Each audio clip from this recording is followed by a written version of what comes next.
మీకు గాలి కూడా ఒక ఫీలింగ్ ఉంటుంది. చల్ల గాలి వస్తుందా?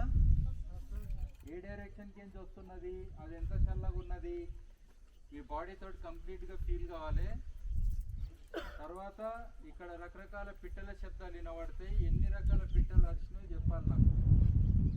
దూరం వరన్న మనుషులు అరిస్తే కూడా వినిపించుకోవాలి. అట్లా అన్ని మనుషులు, పిట్టలు, పశువులు అన్నిటి శబ్దాలు వినాలి. ఓకేనా? అట్లే మీరు కూర్చున్న ప్లేస్ని కూడా ఫీల్ అయ్యి మీరు బరువు ఫీల్ అవుతారు కదా రాయి మీద కూర్చున్నప్పుడు. ఆ వామ్స్ రాయి కూడా మెల్లగా వెచ్చగా ఉంటుంది ఇప్పుడు. ఓకేనా? సో అవన్నీ ఫీల్ అయ్యకుండా అట్లనే కూర్చోండి కదలకుండా. Okay, 1 2 3 start.